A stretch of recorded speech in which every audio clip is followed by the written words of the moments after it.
আমাদের জীবনের অবিচ্ছেদ্য অংশ। জন্ম থেকে মৃত্যু পর্যন্ত গাছের উপর আমরা নির্ভরশীল। আমাদের যে মৌলিক উপাদানগুলি আছে সেগুলো গাছ কেন্দ্রিক। গাছ আমাদেরকে অক্সিজেন দেয়, কার্বন ডাইঅক্সাইড শোষণ করে। গাছ হচ্ছে প্রকৃতির অপরূপ সৌন্দর্য। গাছকে কেন্দ্র করে জীববৈচিত্র্য চমৎকারভাবে টিকে থাকে। বাস্তুতন্ত্রের একটা সংস্থা নয়।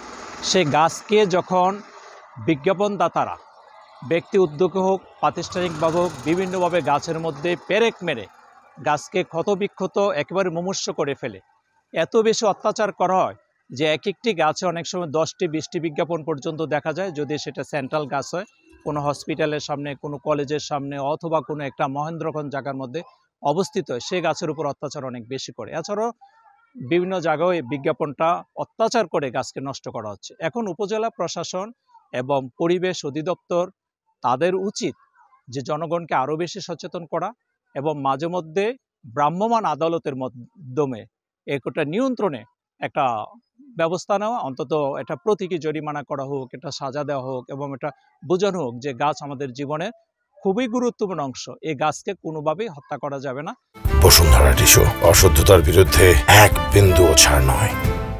এবং বিশেষ করে এই যে বিজ্ঞাপনদাতারা, তারা ব্যক্তিগতভাবে লাভবান হয়, প্রতিষ্ঠান লাভবান, কিন্তু এই অত্যাচারটা করা হয় সরকারি গাছের উপরে, রাস্তার পাশের গাছের উপরে। ব্যক্তিকেন্দ্রিক গাছ কিন্তু এই নির্যাতনের শিকার হয় না। সরকারি যে জাতীয় যে সম্পদ, সেই জাতীয় সম্পদের উপরে অত্যাচারটা বেশি হয়। এজন্য প্রশাসনের বারবারই উচিত এগুলিকে হস্তক্ষেপ করা, এগুলো দমন করার ক্ষেত্রে নানা রকম উদ্যোগ নেওয়া, ব্যবস্থা গ্রহণ করা। পেরেক নির্যাতন হচ্ছে, অথবা বিভিন্নভাবে জীববৈচিত্র্য ধ্বংস করা হচ্ছে, গাছকে হত্যা করে ফেলা হচ্ছে। এইগুলো নির্যাতন প্রতিরোধে সবচেয়ে বেশি ভূমিকা পালন করা উচিত পরিবেশ অধিদপ্তর এবং বন বিভাগকে। বন বিভাগের কর্মকর্তাদেরও এগুলো খেয়াল করা দরকার এবং উপজেলা নির্বাহী অফিসারের নেতৃত্বে তাৎক্ষণিক মোবাইল কোর্ট পরিচালনা করে তাদের একটা শাস্তিমূলক ব্যবস্থা হওয়া উচিত, যারা এত বিজ্ঞাপন অত্যাচারে আমাদের দেশের গাছগুলিকে মেরে ফেলছে। বিশেষ করে সরকারি গাছগুলি তো মেরে ফেলা হচ্ছে, জাতীয় সম্পদকে ধ্বংস করা হচ্ছে।